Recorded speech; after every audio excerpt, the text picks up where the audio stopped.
Students start करते हैं question को। क्वेश्चन में कहा गया है two concentric circles are of radius 5 centimetre and 3 centimetre. Find the length of the chord of the larger circle which touch the smaller circle. Okay, तो ध्यान से चलिए बढ़ते हैं आगे।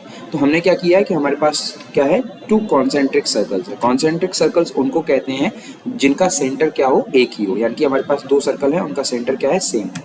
और उन्होंने कहा है टू कॉन्सेंट्रिक सर्कल्स, मतलब से सर्कल 1 का सेंटर एंड सर्कल 2 का सेंटर, दोनों का सेंटर कैसा है, सेम है। Okay, are of radius 5 and 3 दिया ही है दोनों की रेडियस। उन्होंने कहा है find the length of the chord, chord की हमें क्या करना है, लेंथ फाइंड करनी है which touch the smaller circle, जो कि स्मॉलर सर्कल जो है उसको क्या कर रही हो, टच कर रही हो। ओके, हमें ए बी जो है लेंथ निकालना है। A B is a tangent to smaller circle at point P. तो अगर हम देखें तो ए बी जो है वो हमारा क्या है, ए बी जो है वो है हमारा एक टेंजेंट की तरह ट्रीट करेगा। क्यों? क्योंकि ये लार्जर सर्कल की जो कॉर्ड है ए बी वो स्मॉलर सर्कल को टच कर रही है। तो यहाँ पर कहाँ पर टच करेगी, पी पर। तो पी जो टचिंग पॉइंट है वो हमारा पॉइंट ऑफ कांटेक्ट बन जाएगा।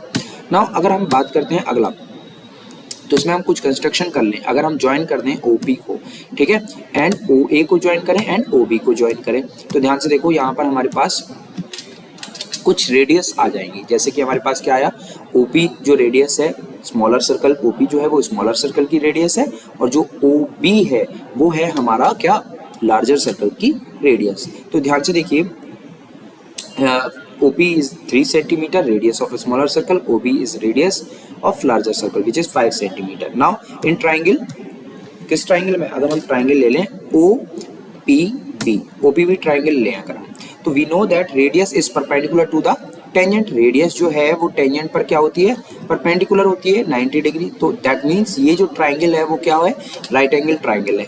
और अगर ये राइट एंगल ट्राइंगल है, ठीक है, radius is perpendicular to the tangent, तो ये राइट एंगल ट्राइंगल है और हम इस पर पाइथागोरस थ्योरम जो है वो अप्लाई कर सकते हैं। तो हमने यहाँ पर पाइथागोरस अप्लाई किया, OB square is equals to क्या होगा, OP square and plus PV square. और यहाँ पर हमने पाइथागोरस थ्योरम का यूज करके हमने क्या किया, PV को फाइंड कर लिया। OB हमारा 5 सेंटीमीटर स्क्वायर, OP हमारा 3 सेंटीमीटर स्क्वायर, और PV जो है वो हमें फाइंड करना है। तो हमने 25 माइनस 9 करेंगे हम, तो हमारे पास PV जो है वो सॉल्व होकर के आ जाएगा। कितना आएगा हमारा, PV square equals to 16 and PV equals to 4 centimetre, ठीक है, स्क्वायर रूट, ठीक है।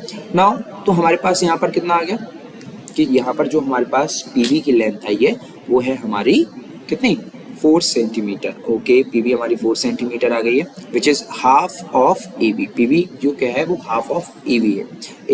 क्यों? क्योंकि we know that perpendicular drawn from the centre to the chord. अगर हम सेंटर से कॉर्ड पर परपेंडिकुलर ड्रॉ करते हैं विच बाइसेक्ट द कॉर्ड, जो कि कॉर्ड को क्या करेगा, बाइसेक्ट करेगा, यानी कि परपेंडिकुलर बाइसेक्ट करता है, यानी कि AP और BP दोनों हमारे क्या है, इक्वल पार्ट्स होंगे। तो ध्यान से देखिए, ये लेंथ हमारी क्या है, PV की लेंथ हमारी 4 है, तो AB की लेंथ हमारी कितनी निकल के आ जाएगी, 8 सेंटीमीटर। यहाँ पर हमने कॉर्ड जो फाइंड करना था हमारा वो फाइंड होकर के आ गया। Okay, thank you students.